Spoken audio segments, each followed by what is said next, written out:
यदि है तो किसी ने अभी तक बताई नहीं। पर हम आज एक नए टॉपिक को लेकर आए हैं जिसका नाम है वर्ण विचार, फोनोलॉजी। फोनोलॉजी है क्या चीज, यानी वर्ण विचार क्या है। जब हम अपने भावों को या अपने विचारों को किसी से साझा करते हैं तो हमारे मुख से ध्वनि निकलती है।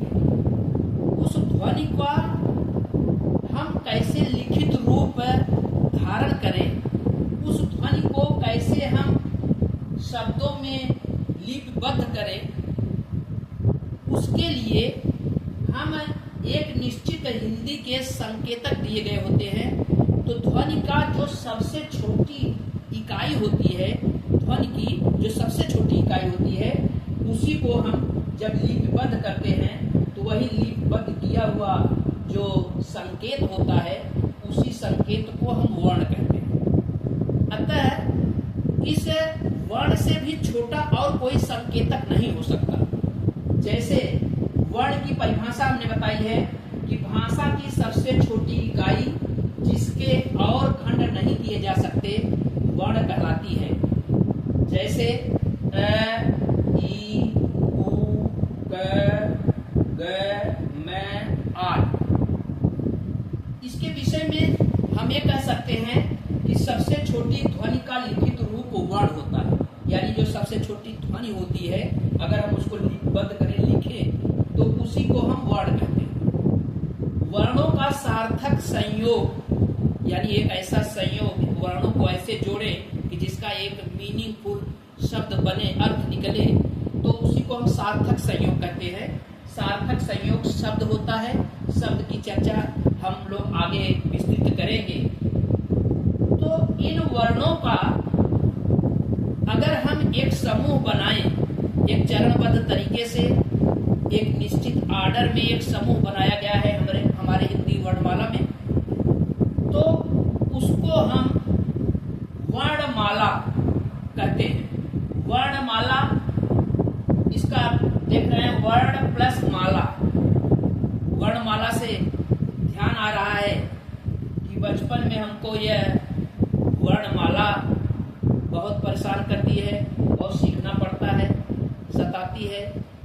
और जवानी में वरमाला, ये दोनों परेशान करते हैं।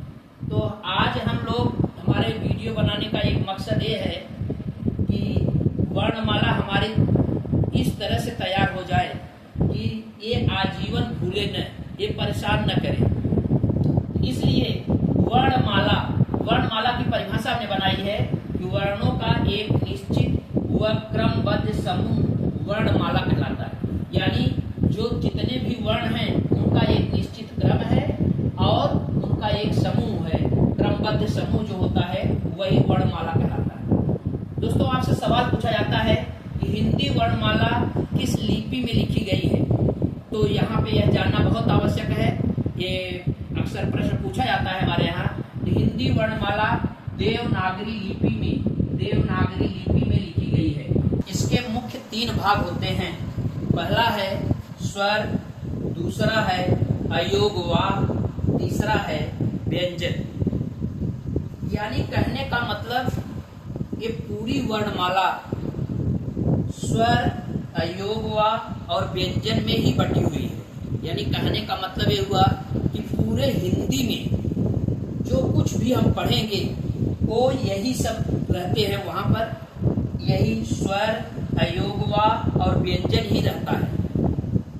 अब इसको हमने आसान रूप से, ये हमको याद रहे, इसके लिए एक हमने बड़ी बढ़िया ट्रिक बनाई हुई है। इस ट्रिक का नाम है सब। इस सब में हिंदी का सब है, समझ लीजिए। इस सब में हिंदी का सब है।